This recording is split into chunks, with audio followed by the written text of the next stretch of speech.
Katika nahi. Welcome back to the program. This is still Good Morning Kenya. We still continue with Entertainment Thursday. Time for our second and last conversation this Thursday. And now, just a bit from music to understanding the craft. That is DJing. What skills do you need as a person? How has it been since the restrictions, clubs being closed, curfews here and there? We get to speak to these persons, the DJs, to also just make us understand how it has been and also understanding the craft a bit. On set, I'm joined by DJ Lonez. Na mkijoin jina yake ID. Ya ID. Wacha tukae na stage name, si ndio? Vile utaamua ni sawa. Vile utaamua ni sawa. Sawa. Wezi kimbia jina yako. So that's DJ Lonez, and we also have Selector Arafat himself. Yeah. Nadhani sura si mpya, wanajua. So nimesema himself. How are you guys doing this morning? We are good. Mko fiti? Kabisa. Before you go to DJing, off air, tuko tunasema venye ngoma za kitambo zilikuwa na content. Nataka nianze na Lonez, because you are a gospel DJ, but you still felt and you even commented on this kind of style and genre of music. Na unasema yenyewe zilikuwa na content regardless. What's it about that kind of music na muziki ya sasa? First of all, nashukuru sana for this opportunity kuwa hapa. It's now the second time niko hapa. Nashukuru sana. Then vile umesema, it's true, ngoma za kitambo zilikuwa na content. Ngoma za kitambo ulikuwa huwezi chagua eti hii haina content, hii iko nayo. But sasa hizi lazima uchague. Hii iko na content, hii haina, so huwezi tu chukua ngoma zote. Especially in gospel. Okay. Na gospel najua ni area kubwa tuta delve into in just a short while, but coming to you Arafat, you also look like you share the same opinion that enyewe ngoma za kitambo mpaka unasema the picture quality, the video was not that good, but ukikaa watch una feel enyewe this was music, it was dope. As a DJ, why would you really be in that feel of at least I wish you could go back to them days?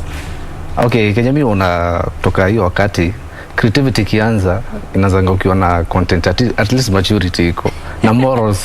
Okay, na morals. Yeah, with time sijui kama ni kiki unatafuta ama ni nini, but with time the more na hiyo anxiety ya kumake more na jina ipande juu, nadhani hapo ndio watu potea sana.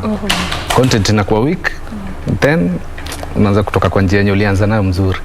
Yeah, I think. Able to talk about your story ya morals kidogo, because it's actually a conversation regardless whether ni gospel ama secular, because unaweza kwa secular but you still have the morals upheld. I mean, when you look at the content that kina Nameless or Wahudu, it's not gospel, but at least unasema at least ingoma hata unaweza ka watch now your mom, you're a kid. So tukiongelea aspect ya morals, is it in the words used, the dressing, presentability, nini exactly? Na okay, hiyo yote iko in one package.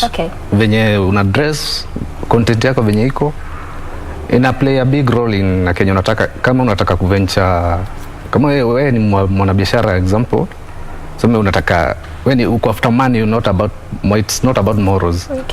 So kuna wale utengeneza muziki, unatengeneza for future generations ama something else to educate the community, ama niko after pesa, hiyo vitu mbili.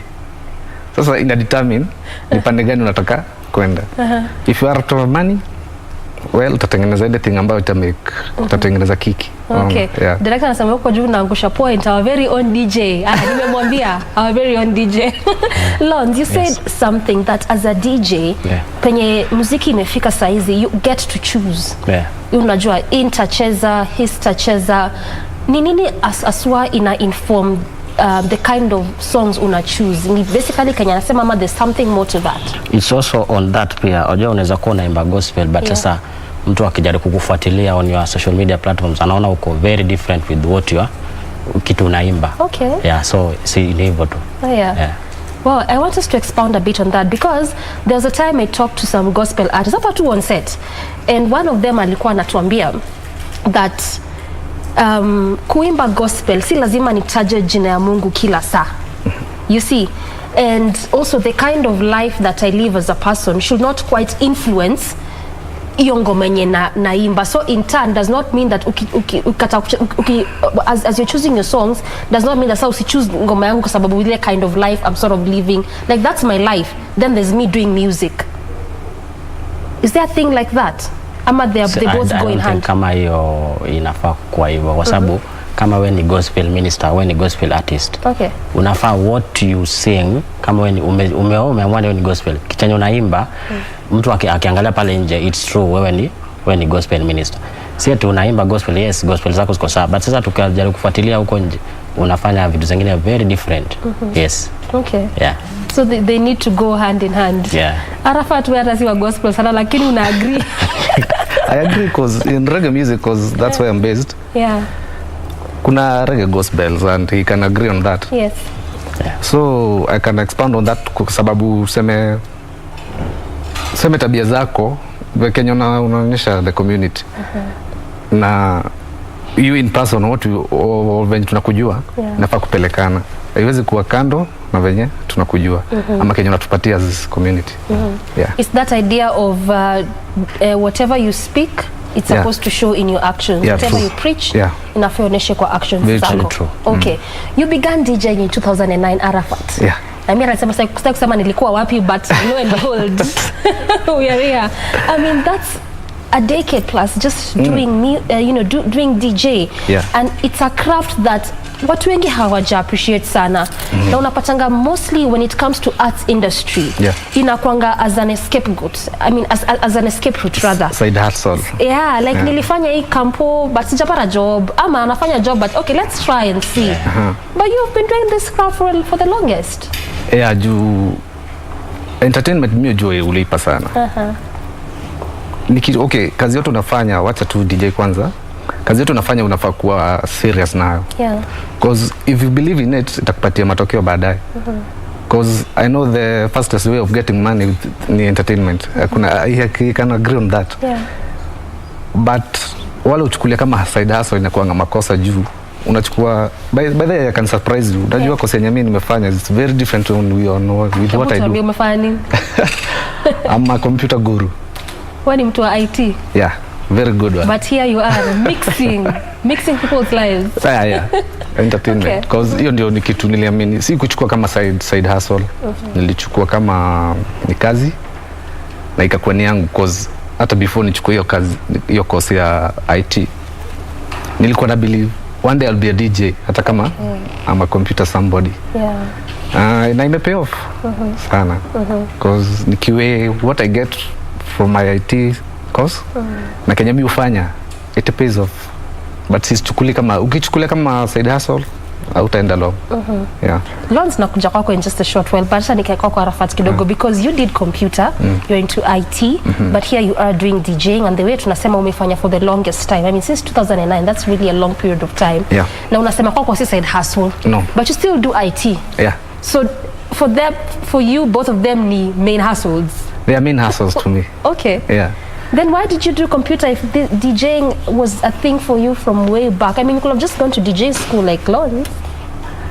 Okay, in Kenya lazima ukuwe na all over, yani, if I may use that word, lazima ukuwe all over. The more you know a lot, the more uwezi umia sana. No. Sa wakati kama wa corona sahi, I believe I have friends wenye wameenda na alikuingine tofauti sana na Kenya walikuwa nafanya. Friends who are DJs wako na anasema hata irudi hapo tena, cause kwake hiyo ndio ilikuwa ni kama side hustle. Akacha Kenya alikuwa nafanya, sasa unaona imekatika, alikuwa ameacha Kenya alikuwa nafanya. I know so many guys wameenda home, wameanza shughuli zingine, hiyo ameacha. So okay, my point is for you to fit hapa kwetu Kenya or anywhere, you have to be yani all over. Hata kama si kila mahali, all over.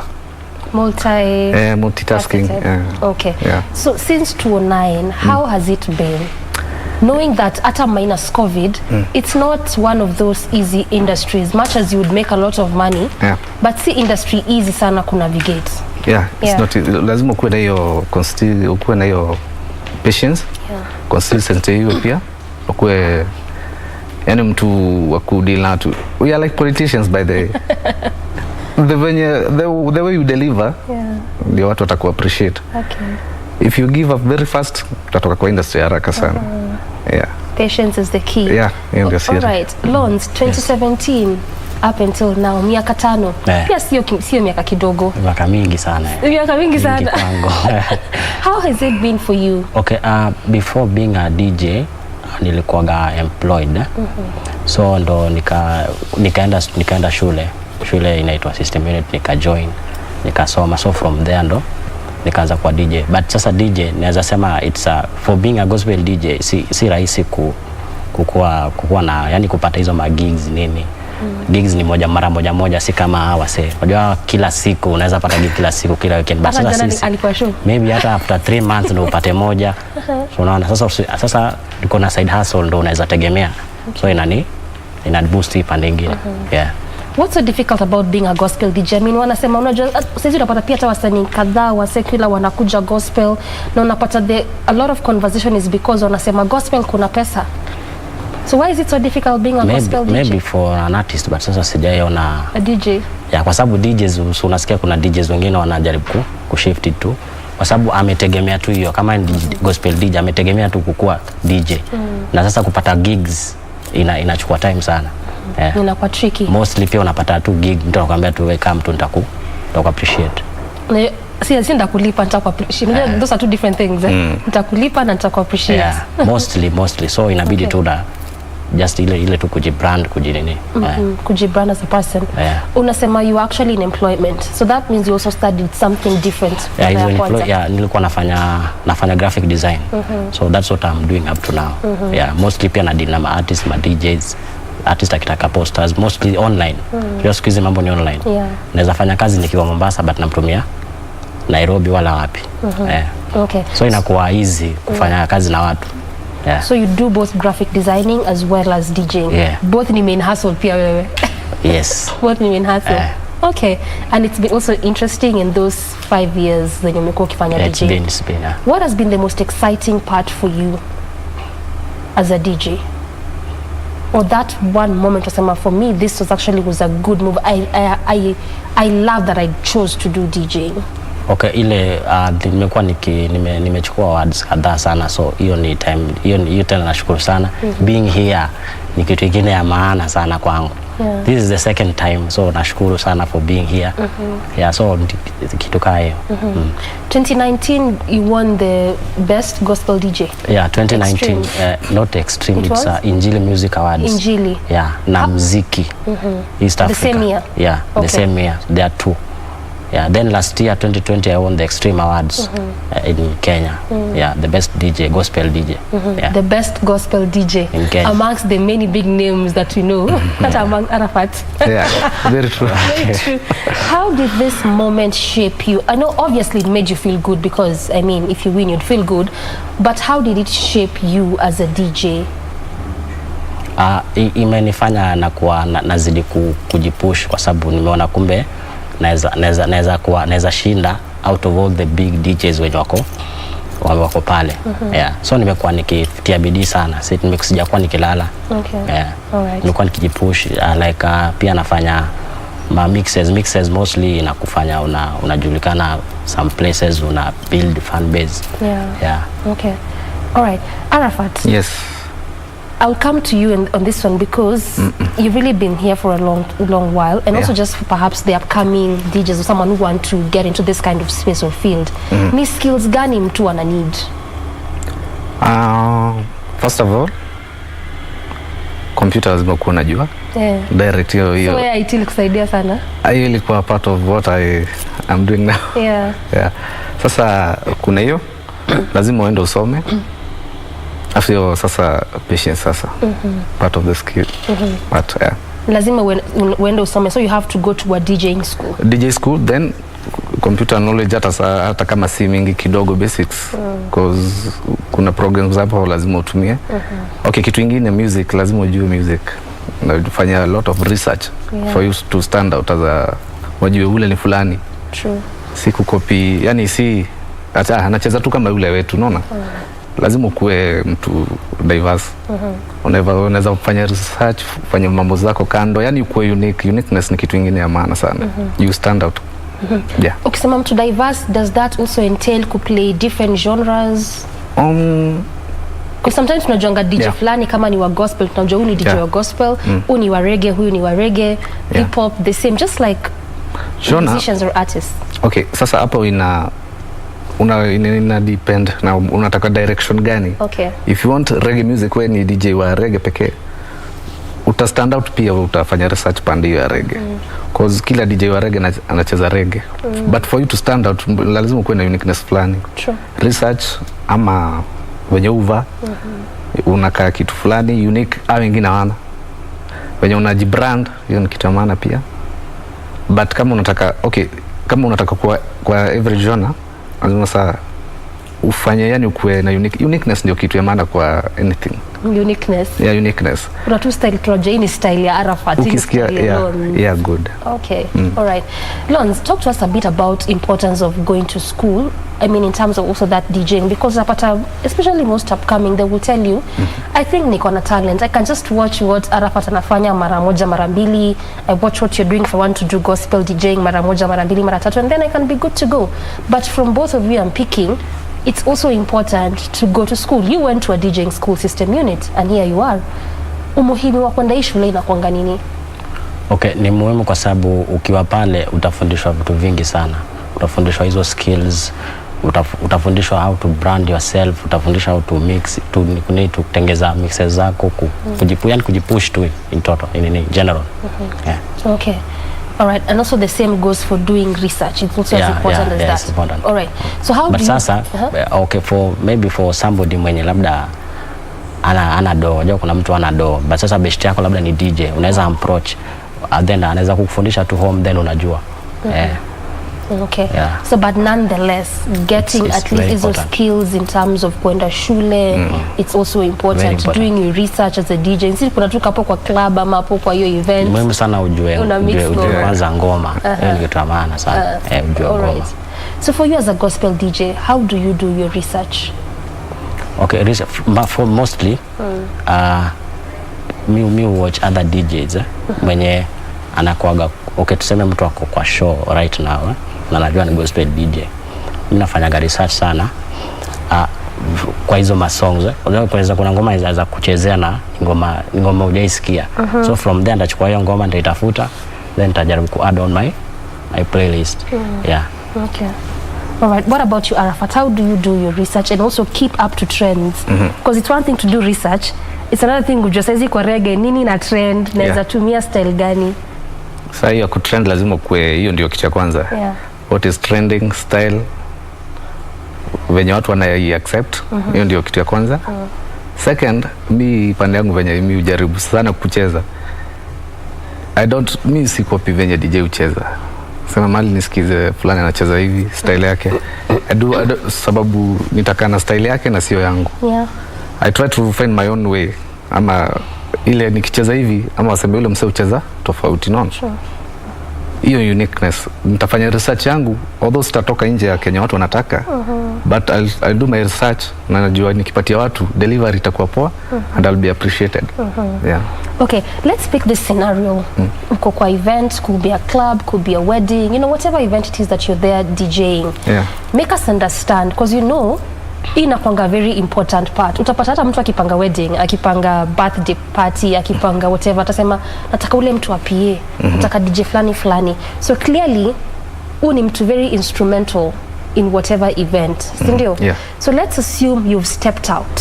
Maybe you've gone to take a bite or call of nature. Ngoma you stop mpaka urudi, ama how does it work? Tuseme ni event kubwa, sindio? Yes. Kuna techniques mingi unaweza tumia hapo. Tuseme kama maybe nimekimbia mahali kuteka bite, itachukua tuseme 15 minutes. Unataka kila kitu flow. Which is a long time. Yeah. Okay, kwa system kuna hizo systems hutumia ucheza. Kuna something inaitwa looping. Una looping beats. Kuna 4 beats, 8 beats, 16 beat, 32 beat.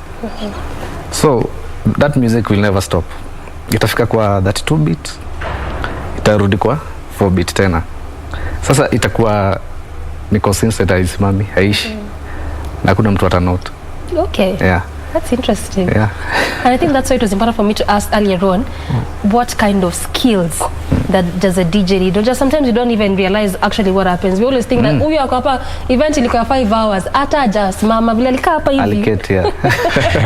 Kutoka the first hour mpaka the 5th hour. So actually there's a technique and a skill that goes into that if you want to step out as a DJ, sindio? Yeah, it's a big software. Yeah. Unajua imeundwa ya DJs pekee. Okay. Sasa you can play around with it.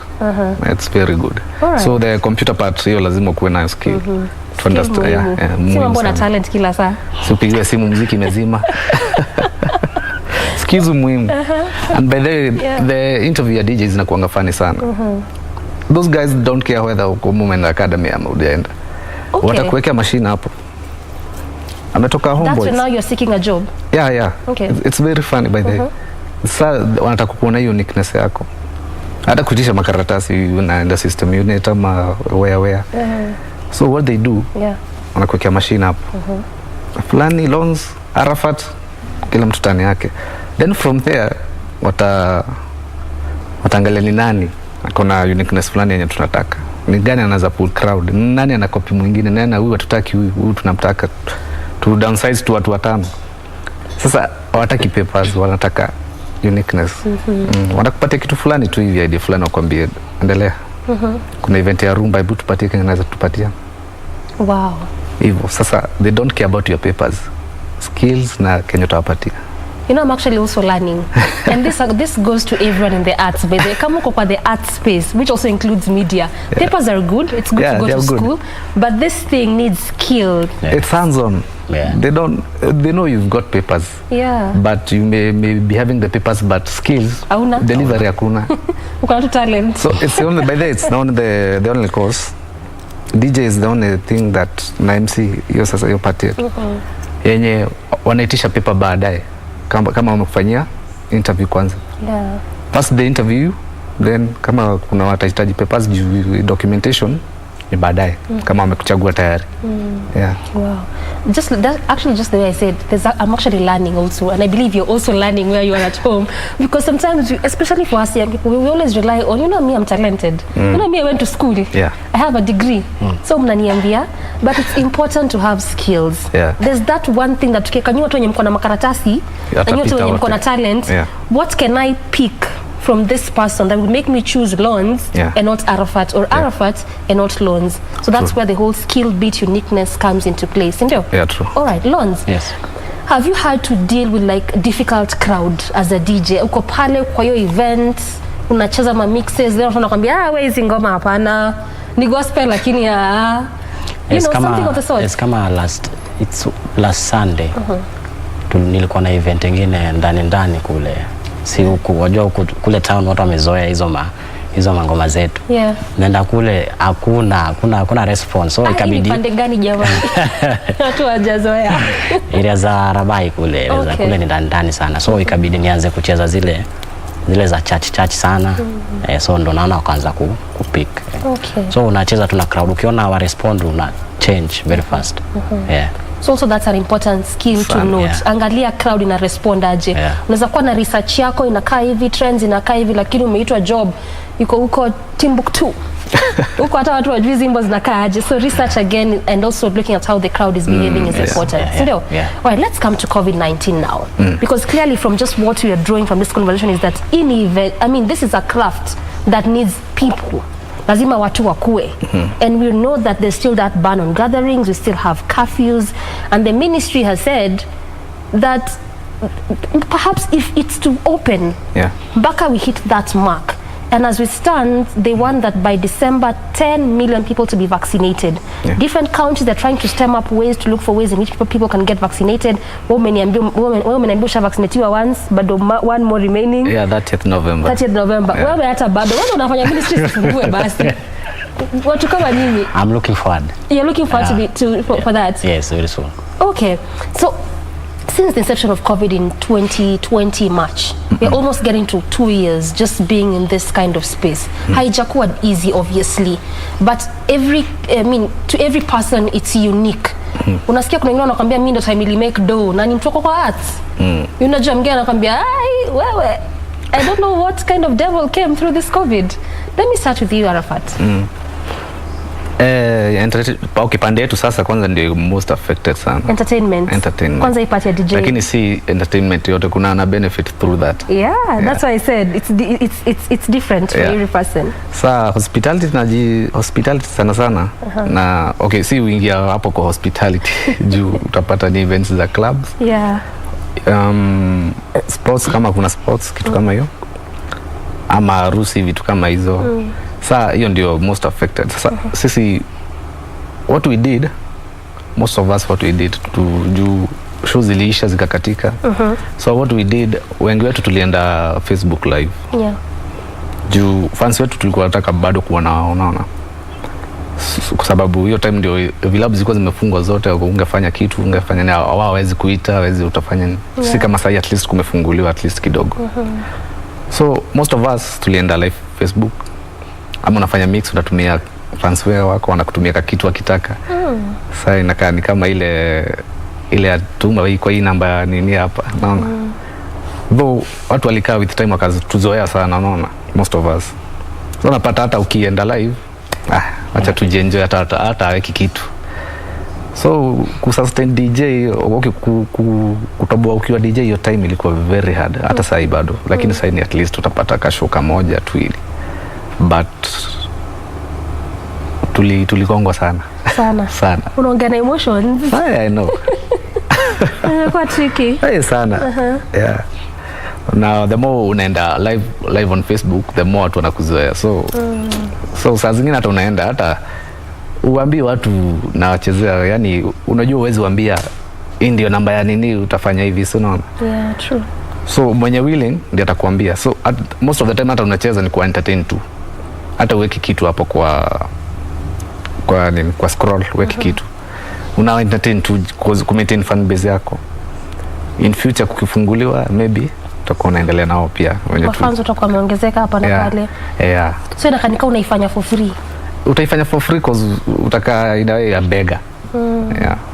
Okay. Lonez, what about you? Since your 2020 March, like the way I said, you're almost now going to 2 years. Bado tuko kwa hii space. Much as kunafunguka hapa na pale, but it's not as much as how ilikuwa ama the way you were used to. Okay, for me mimi nashukuru. Sijakuwa haijani affect vile. Okay. Kwa sababu pia nakumbuka before hiyo 3 months before COVID nilikuja naye, kuna contract nilikuja kusign ya nilikuwa ni wa supply na hizo ma graphics, so they were paying me every month.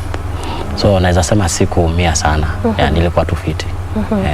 Hukuumia. Kwa hivyo wewe sasa kwa wale the select few imekuwa tu normal, set imekuwa high ama low, imekuwa tu kawaida tu. Okay. So much as imekuwa kawaida, what has been the most difficult part for you as a DJ time ya COVID pasi? Ile kuinteract na wasee, hizo wajua events ndo tuna interact na wasee, tunapata new clients, new artists. So hiyo ndo imekuwa hard sana.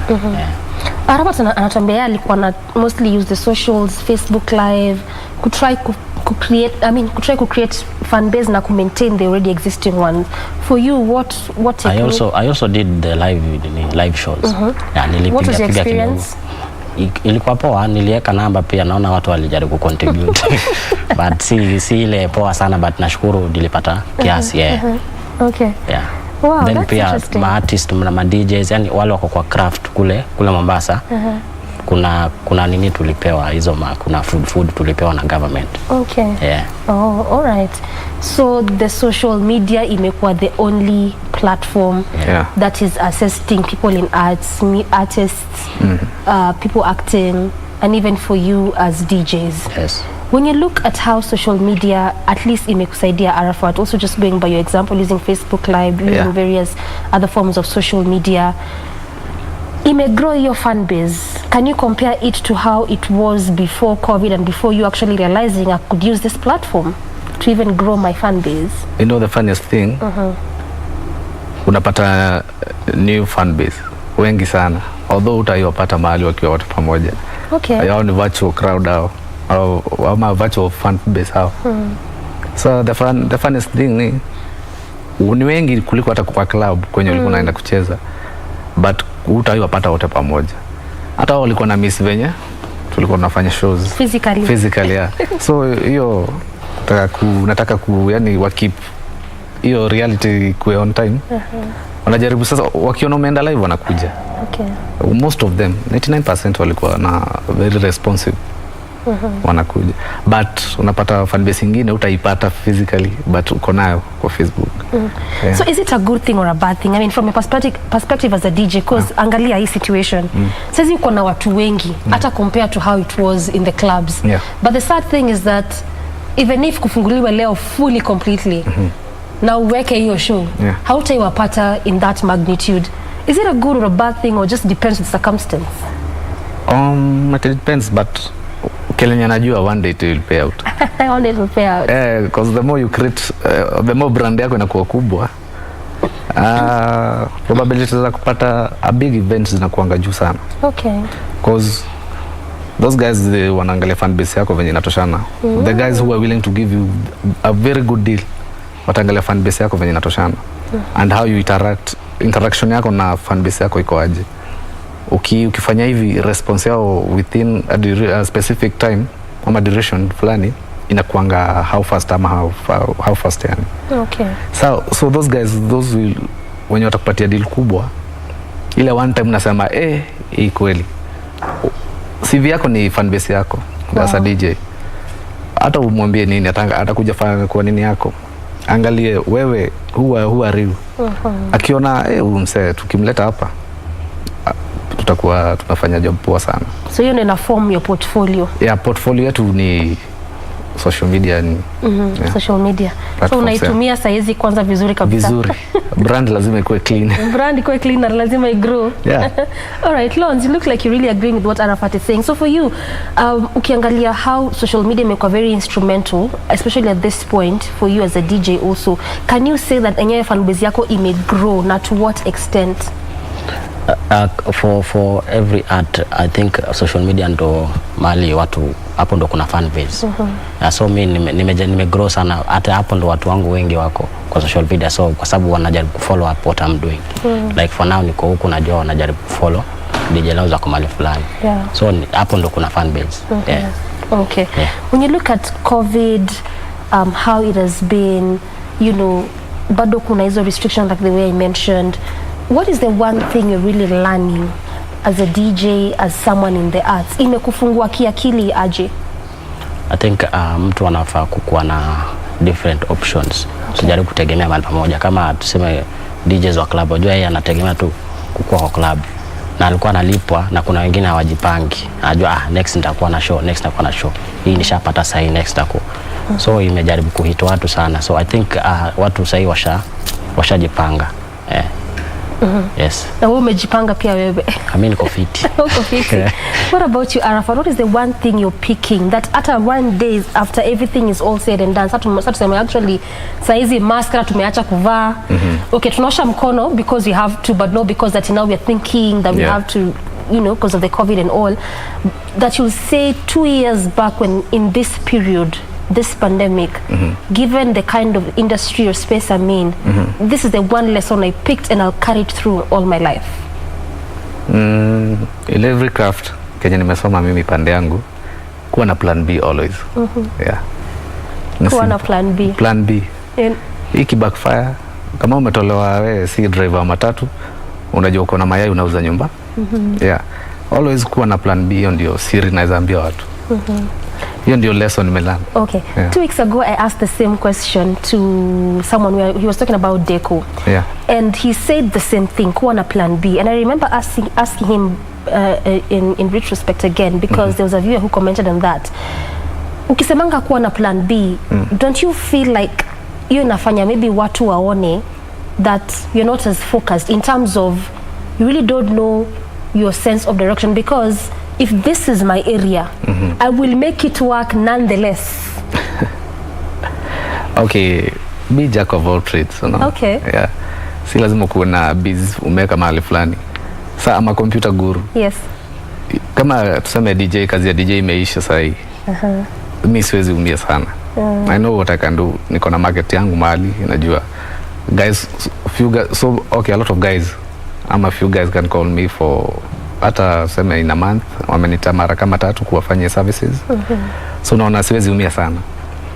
So the more uko na crafts mingi, the more uko safe. The more uko safe. Yeah. So si ati inafanya tuone ni kama wewe ni mtu na direction, is just you know, being smart. Yeah, being smart. Enda tu mahali jua kuendesha boda, jua kufanya nini, vitu kama hizo. Hii kiumana unajua I'll do something else. See DJ peke, every field, yeah. Every field, at least learn something extra, and get to do something extra. All right. So again, being in this space for 10 years plus, do you mentor upcoming DJs? Do you school them? How do you go about picking and saying, kwa watu 10, I think hata ndo ndachukua? Okay. Kuna vitu mingi unaangalia kwanza. Unajua yeye anaona umejaza nyumba hivi. And he or she wants to be like you. But kuna vitu mingi anafaa kujua ili hiyo nyumba ijae hivyo ama hiyo uwanja ijae hivyo. There's so many things anafaa kujua. So kwanza unammentor, anajua crowd control, kwanza anajua. Kitu ya pili, discipline. Vitu kadhaa nikianza list ni kubwa sana. Ili watu accept na pige nduru ama appreciate, hata mwenye club akikuja ama mwenye event akikuja sema we need that guy back. Sa nikimtrain na hiyo direction atajua sitaki kuwa Arafat, nataka kuwa venye ni mentor. Okay. What about you, Lonez? Do you mentor upcoming DJs? Do you train? For me naweza sema niko na mmoja mwenye wanajaribu kummentor kila mahali nikienda endo niko naye, so najaribu kumwambia hivi, yani hivi ndo kunaenda. So hata pia akiwa pale pia anasoma, akiona nikiwa in action, unajua pia hapo wako shule anasoma. So najaribu kummentor. Pia mimi I was mentored, ndo nikakuja kuwa solo hivi. Okay. Yes. What is the most difficult part about dealing with our generation? Because unajua nasemanga sisi ni wale watu tuko na tu audacity. Like our generation tuko na tu audacity. Hatupendi kuambiwa sana. Tunafeel ni kama tunajua. Mimi lazima ufuatilie chenye nakwambia.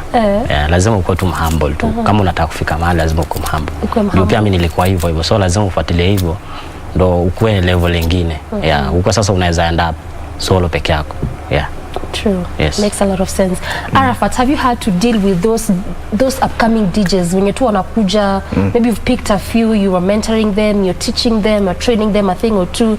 Na kuna ule tu mwenye tu ako like sasa huyu ananiambianga nini? Unajua kuna mtu kiburi fulani. Why I'm asking is because most of us, especially in my generation, we are losing a lot of opportunities because hatutaki kuambiwa. We really feel like we know, we know it all. So what exactly are you really telling me? Kuna mtu kuna mwenye unaweza mtrainer akwe, unajua kuna hao kuna mbio ya kutaka kujua kitu. Hata kupitia hiyo process yote anataka shortcut afike haraka. Ama hataki anajua kuscratch, hiyo ni sawa.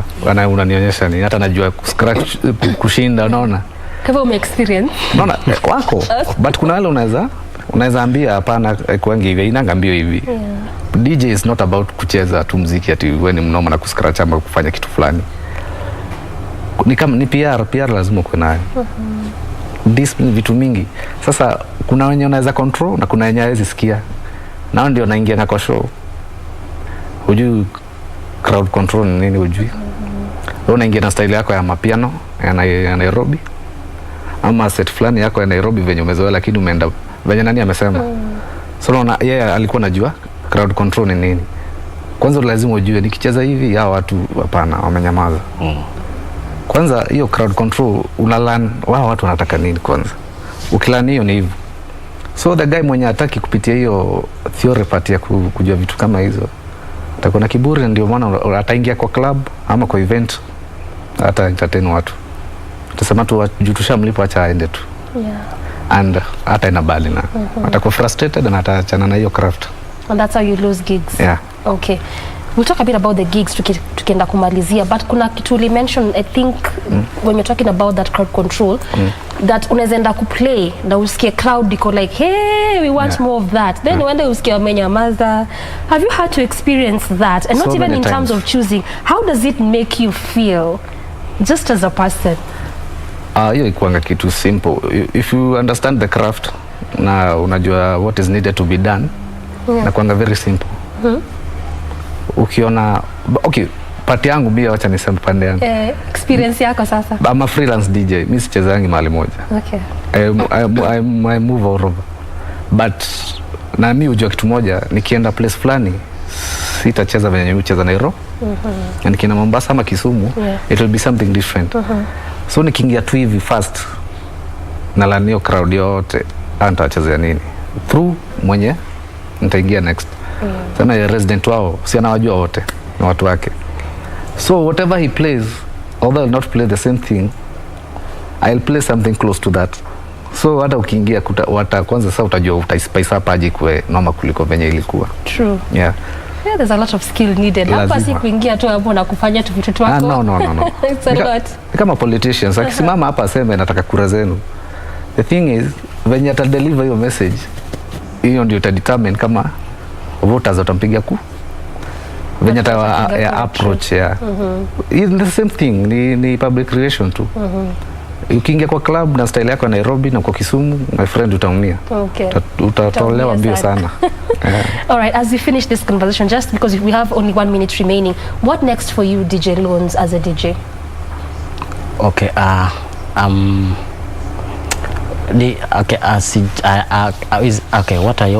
next, as in for you as a person, in terms of research, music, gigs, a lot that entails into DJ? I'm planning to teach, not to mentor. Ndio kuna kuteach mtu kushamfundisha anaenda zake. So I'm planning to teach some DJs from the coast, at least wao pia wajua hakuna gospel DJs in Mombasa. Kidogo sana. So I'm just looking for a team. Nataka kugrow na some team. So that's a good thought and a very good initiative, at least kugrow wengine vile wewe pia ulifunza. Kwa sababu sitakuwa DJ forever. Utakuja kuchoka, utaacha. Sasa utaulizwa what did you do? Umefanya nini? Hakuna mtu mwenye umemshikilia mkono. True. Okay. What about you, Arafat? The same thing to mentor watu. I'll not DJ forever. But nikiangalia ni kazi yangu nilifanya. Hiyo ndio kitu ya furaha sana na ya maana sana. True. All right. That's beautiful. Mentorship is actually very important. So if you're looking forward to grow other youngings the way you are grown, it's really something important. Sindio? Very. Okay, thank you so much again, guys, for coming. I've been speaking to Selector Arafat as well as DJ Lonez. They've been talking to us a bit about DJing, trying to understand what kind of skills you need as a person. So if you want to get in that kind of space field, at least now you better know what to do, as well as just the impact of COVID-19 into this craft and how they've been learning to survive, which is a good, again, skill also for people in the arts, trying to understand what you can do as a person to continue expanding your bounds. And that's how we bring the conversation to a close this morning. I'm Doreen Arange. On behalf of the entire team, we say thank you so much for watching. Till next week, have a beautiful morning.